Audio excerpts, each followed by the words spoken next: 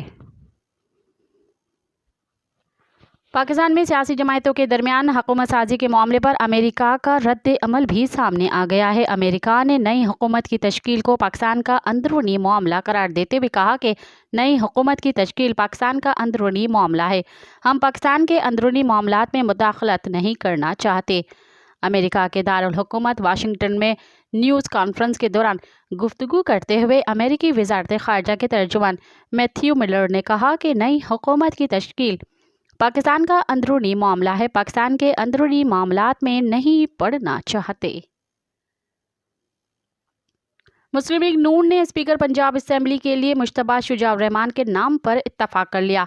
مسلم league نون کے chief organiser Maryam Nawaz کی سربراہی میں جاتی امراء میں پارلیمانی پارٹی کا اجلاس ہوا، جس میں 9 منتخب ممبران پنجاب اسمبلی نے شرکت کی، جبکہ مریم نواز نے امیدواروں کے لیے ظہرانے کا بھی اہتمام کیا۔ اجلاس میں لیگی ممبران سمیت آزاد اراکین بھی شریک ہوئے، جبکہ مخصوص نشستوں کے لیے نامزد ارکان بھی اجلاس میں شامل تھے۔ اجلاس میں کل 218 ارکان شریک ہوئے۔ ذرا کا کہنا ہے کہ اجلاس میں 9 منتخب ارکان پنجاب اسمبلی نے مریم نواز کو وزیر اعلیٰ پنجاب بنانے کا اظہار کیا۔ دوسری جانب مسلم لیگ نون نے اسپیکر پنجاب اسمبلی کے لیے مشتبہ شجاع الرحمان کے نام پر اتفاق کر لیا ہے، جبکہ ڈپٹی اسپیکر پنجاب اسمبلی کے لیے ظہیر چنڑ کا نام زیر غور ہے۔ وفاقی حکومت نے جان بچانے والی 140 ادویات کی قیمتوں میں اضافہ کر دیا۔ حکومت کی جانب سے ادویات کی قیمتوں میں اضافے کا نوٹیفیکیشن جاری کر دیا گیا ہے، جس کے مطابق کینسر ویکسین اور اینٹی بائیوٹک دواؤں کی قیمتیں بڑھائی گئی ہیں۔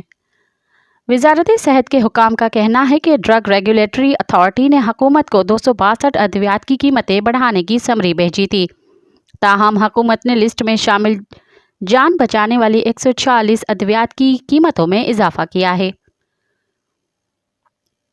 حکومت سازی کے لیے مسلم لیگ نون اور پیپلز پارٹی کے درمیان معاملات طے پا گئے ہیں۔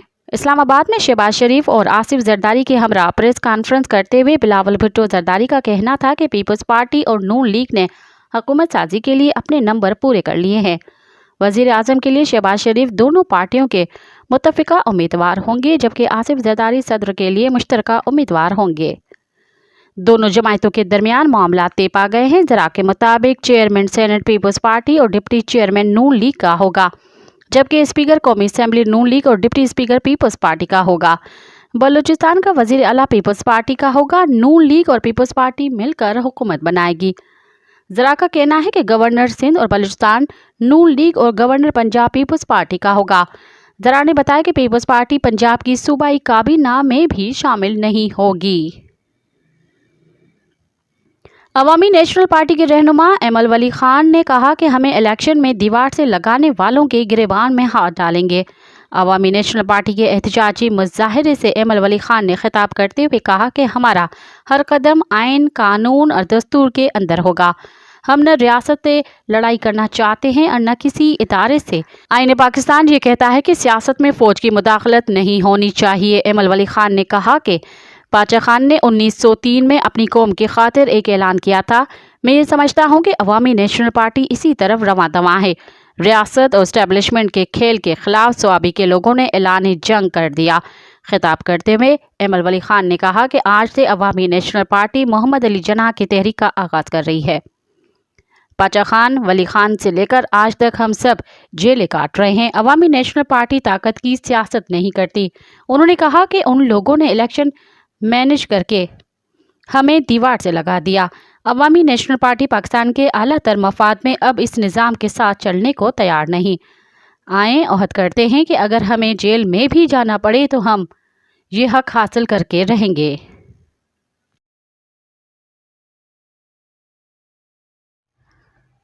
اب پروگرام میں شامل کرتے ہیں تجزیے اور تبصرے۔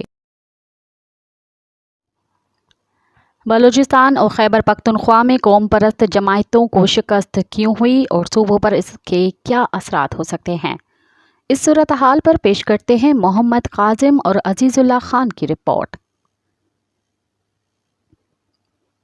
بلوچ نوجوان پہلے ہی وفاق سے دور ہو چکے تھے۔ اب ہمارے سیاسی کارکن بھی یہ سوچ رہے ہیں کہ ہم انتخابی عمل میں حصہ لیں یا نہ لیں۔ نیشنل پارٹی کے سربراہ اور سابق وزیر اعلیٰ بلوچستان ڈاکٹر عبدالمالک بلوچ نے یہ رائے بی بی سی سے گفتگو کے دوران حالیہ انتخابات میں قوم پرست جماعتوں کی کارکردگی کے بارے میں بات کرتے ہوئے دی۔ 8 فروری کے عام انتخابات میں بلوچستان اور خیبر پختونخوا میں قوم پرست سیاسی جماعتوں کی کارکردگی ماضی کے مقابلے میں کافی مایوس کن رہی۔ یہ جماعتیں ایک جانب دھاندلی کا الزام بھی عائد کر رہی ہیں اور احتجاج بھی کر رہی ہیں، تو دوسری جانب بلوچستان اور خیبر پختونخوا دونوں صوبوں میں ہی مرکزی سیاسی جماعتوں کو بھرپور کامیابی ملی ہے۔ تاہم ایک اہم سوال یہ بھی ہے کہ قوم پرست جماعتوں کے انتخابات میں ناکامی کی وجوہات کیا ہیں اور ملکی سیاست پر اس کی ممکنہ اثرات کیا ہو سکتے ہیں۔ قوم پرست جماعتوں اور بعض سیاسی مبصرین کی یہ رائے ہے کہ قوم پرست جماعتوں کی پارلیمانی نظام سے دوری کے منفی اثرات مرتب ہوں گے اور اس سے ان علیحدگی پسند قوتوں کو تقویت ملے گی جن کا موقف ہے کہ پارلیمنٹ ان کے مسائل کا حل نہیں ہے۔ تاہم سرکاری حکام نے عام انتخابات میں دھاندلی کے الزامات کو مسترد کیا ہے۔ بلوچستان کے وزیر اطلاعات جان محمد اچکزئی کا کہنا ہے کہ بعض قوم پرست جماعتیں علیحدگی پسندی کے رجحانات کو بلیک میلنگ اور مراد کے لیے استعمال کرتی رہی ہیں۔ حالیہ عام انتخابات میں قوم پرست جماعتوں کو مجموعی طور پر بلوچستان سے قومی اسمبلی کی 3 اور صوبائی اسمبلی کی 7 عام نشستیں ملی۔ پشتونخوا ملی عوامی پارٹی، بلوچستان نیشنل پارٹی اور نیشنل پارٹی کو قومی اسمبلی کی ایک نشست ملی۔ بلوچستان اسمبلی میں پشتونخوا ملی عوامی پارٹی کو کوئی نشست نہیں ملی۔ بلوچستان نیشنل پارٹی کو بلوچستان اسمبلی کی 1، نیشنل پارٹی کو 3، عوامی نیشنل پارٹی کو 2 اور بلوچستان نیشنل پارٹی عوامی کو 1 نشست ملی ہے، جبکہ ہزارہ ڈیموکریٹک پارٹی کوئی نشست حاصل نہیں کر سکی۔ 2018 کے عام انتخابات میں قوم پرست جماعتوں کو بلوچستان اسمبلی کی مجموعی طور پر 15 عام نشستیں ملی تھیں۔ ان میں سے بلوچستان نیشنل پارٹی کو 7، عوامی نیشنل پارٹی کو 3، بی این پی عوامی کو 2، ہزارہ ڈیموکریٹک پارٹی کو 2 اور پشتونخوا ملی عوامی پارٹی کو 1 عام نشست ملی تھی۔ ان میں سے پشتونخوا ملی عوامی پارٹی، نیشنل پارٹی اور بلوچستان نیشنل پارٹی نے 2008 کے عام انتخابات کا بائیکاٹ کیا تھا۔ 2013 میں جیتنے والے قوم پرست امیدواروں کی تعداد 2018 کے مقابلے میں زیادہ تھی۔ 2013 میں قوم پرست جماعتوں کو مجموعی طور پر 20 عام نشستیں ملی تھیں۔ ان میں سے پشتونخوا ملی عوامی پارٹی کو 10، نیشنل پارٹی کو 7، B N P national party اور بی این پی عوامی کو 1 نشست ملی تھی۔ بلوچستان میں حالیہ انتخابات میں پیپلز پارٹی، مسلم لیگ نواز اور جمعیت علماء اسلام کو سب سے زیادہ نشستیں ملی ہیں۔ ان میں جے یو آئی کو قومی اسمبلی کی عام نشستوں میں سے 4 اور بلوچستان اسمبلی کی 10 عام نشستیں ملیں۔ پیپلز پارٹی کو 2013 اور اس کے بعد 2018 میں بلوچستان سے کوئی نشست نہیں ملی تھی، تاہم حالیہ انتخابات میں اسے قومی اسمبلی کی 2 اور بلوچستان کی صوبائی اسمبلی میں 10 عام نشستیں حاصل ہوئی ہیں۔ اس کے برعکس پاکستان مسلم لیگ نون بلوچستان سے 4 قومی اور صوبائی اسمبلی کی 11 عام نشستیں جیتنے میں کامیاب رہی۔ سینئر تجزیہ کار شہزادہ ذوالفقار کہتے ہیں کہ بلوچستان عوامی پارٹی کے مقابلے میں پیپلز پارٹی اور نون لیگ کی زیادہ نشستیں حاصل کرنے کی بڑی وجہ الیکٹیبلز ہیں۔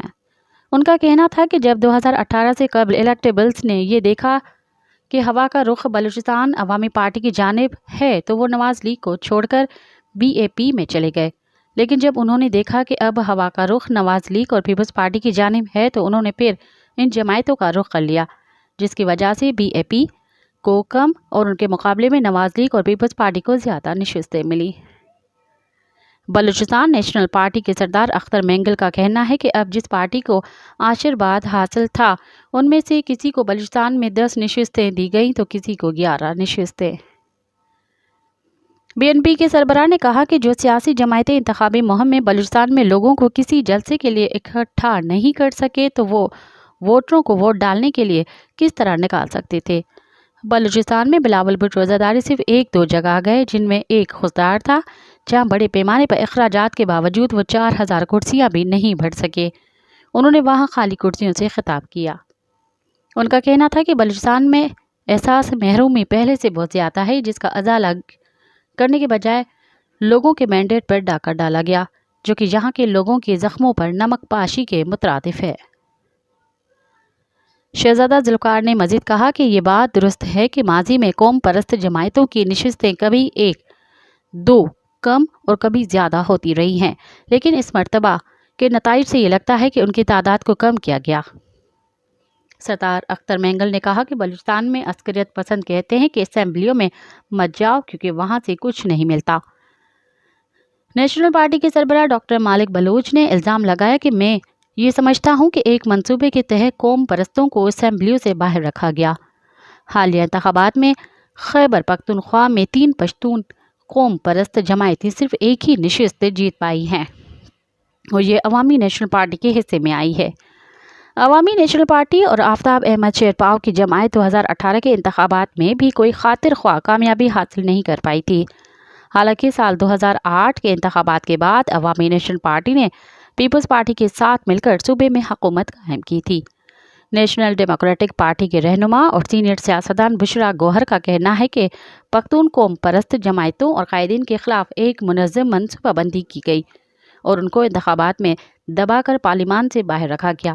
انہوں نے کہا کہ سیاسی قائدین بیٹھیں اور یہ فیصلہ کریں کہ آئین و جمہوریت بحال کرنی ہے، اور اگر پھر بھی قائدین اپنے کاندھے پیش کریں تو اس سے سیاسی ماحول بہت زیادہ متاثر ہوگا۔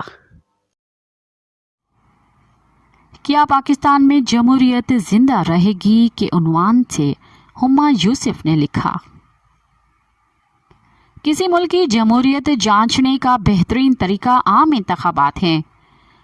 انہی کے نتیجے میں سوال اٹھتا ہے کہ کیا پاکستان کی جمہوریت زندہ رہے گی؟ پاکستان کا حالیہ بدنامی زمانہ پولنگ کا نظام ایک سنگین مرض کی جانب اشارہ کرتا ہے، لیکن جمہوریت پسند بہت سے پاکستانیوں کا خیال ہے کہ نوجوان ووٹرز کی شکل میں ہم نے اس مرض کا ممکنہ علاج تلاش کر لیا ہے۔ مقامی اور بین الاقوامی میڈیا کا واضح موقف ہے کہ تمام تر انتخابی پابندیوں کے باوجود Pakistan Tehreek Insaf P T I کے حمایت یافتہ امیدواروں کو سوشل میڈیا پر متحرک نوجوان ووٹرز کی بدولت کامیابی نصیب ہوئی۔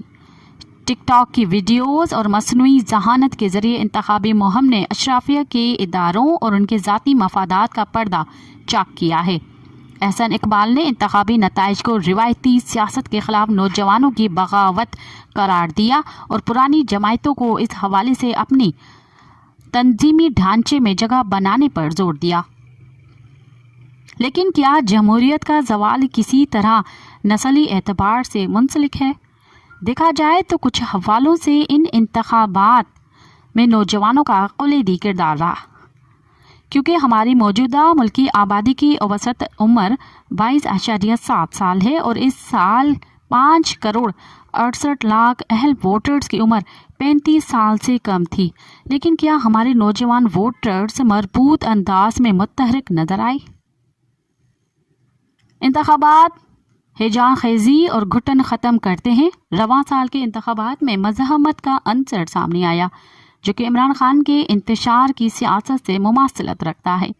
کیا نوجوانوں نے اپنے حق رائے دہی کے ذریعے سیاسی کرداروں یا اداروں کی مخالفت کی، یا پھر ان کے ووٹ پالیسیوں کی ترقی، اداروں کی تعمیر اور خدمات کی فراہمی کے حوالے سے سیاسی طور پر متحرک ہونے کا اشارہ دیتے ہیں؟ لیکن یہ اشارے کسی امید کو جنم نہیں دیتے۔ سب سے پہلے تو نوجوانوں کے مہنگائی، تعلیم اور روزگار جیسے کلیدی مسائل کو سیاسی جماعتوں کے منشور میں وہ توجہ نہیں دی گئی جو دینی چاہیے تھی۔ خدمات کی فراہمی میں پس و پیش کے باعث نوجوان ووٹرز مایوس ہوں گے۔ بلا شبہ انہوں نے اپنے حق رائے دہی کا استعمال کیا ہوگا، لیکن گزشتہ چند سالوں سے نوجوان ووٹرز اپنے ووٹ کے ذریعے یہ بتا رہے ہیں کہ وہ نظام سے کیا چاہتے ہیں۔ نوجوانوں کا انتخابی جوش بھی پاکستان کی سیاسی معیشت اور ساختی چیلنجز سے مطابقت نہیں رکھتا، جسے جمہوری اقتدار کی خاطر حل کیا جانا چاہیے۔ رپورٹ میں یہ سامنے آیا ہے کہ پاپولسٹ سیاست دانوں کے دور حکومت میں نوجوانوں کا جمہوریت پر اظہار اعتماد میں ہونے والا اضافہ قلیل المدتی تھا، کیونکہ 4 سال گزرنے کے بعد اس میں بتدریج کمی واقع ہوئی اور 2 دفعہ حکومتی میعاد مکمل ہونے کے بعد تیزی سے اس اعتماد میں کمی دیکھنے میں آئی۔ دوسرے الفاظ میں پاپولسٹ یا تو اقتدار میں رہنے کے لیے آمرانہ طرز عمل اختیار کر لیتے ہیں یا پھر وہ مرکزی دھارے کی سیاست دانوں کے طور پر کامیاب ہونے کے لیے اختیارات کا غلط استعمال کرتے ہیں۔ یوں وہ نوجوانوں کی حمایت سے محروم ہو جاتے ہیں اور جمہوریت کو ایک بار پھر نقصان اٹھانا پڑتا ہے۔ عمران خان اور اپوزیشن میں ان کے حامیوں کا طرز عمل نوجوانوں کے سیاسی محرکات پر اثر انداز ہوگا، لیکن اندیشہ ہے کہ یہ مزید پیچیدہ ہو جائے گا۔ یہ تمام جماعتوں اور جمہوریت کے نام نہاد علم برداروں کے لیے شرمناک بات ہوگی کہ وہ سیاست میں نوجوانوں کی شرکت کو برقرار رکھنے کے لیے قابل قدر اقدامات نہ کریں۔ ہمیں پاکستان کی آبادی کے اعتبار سے سیاسی رجحانات کو بہتر انداز میں سمجھنے کے لیے مزید ڈیٹا درکار ہے۔ اس ڈیٹا میں ووٹ ڈالنے کے علاوہ نوجوان سیاسی طور پر کس طرح متحرک ہوتے ہیں اس کا اندازہ لگانا بھی شامل ہونا چاہیے۔ سوشل میڈیا کا استعمال احتجاج سے لے کر صارفین کے بائیکاٹ تک سب کچھ شمار ہونا چاہیے، کیونکہ اس سے یہ جاننے میں مدد ملے گی کہ نوجوانوں کو کیسے ان سب سے جوڑا رکھا جائے۔ ہمیں اس بحث کو بھی اہمیت دینی چاہیے کہ نوجوان ایک ایسا بلاک نہیں ہے جو نئے خیالات کو تسلیم نہ کرے۔ نچلی سطح کے حالات نوجوان ووٹروں کی مختلف انداز میں ذہن سازی کرتے ہیں۔ نچلی سطح یعنی مقامی حکومتوں کے اداروں میں شرکت ممکنہ طور پر نوجوانوں کی سیاست میں متحرک رکھنے میں ایک اہم قدم ثابت ہوگا۔ اب تک کے لیے اتنا ہی، مجھے دیں اجازت۔ اگر کبھی تذلیل کی جائے تو سخت سے سخت جواب نہ سوچو، بہترین جواب سوچو، کیونکہ اخلاق بہت کمال کی چیز ہے۔ ساتھ سلامت۔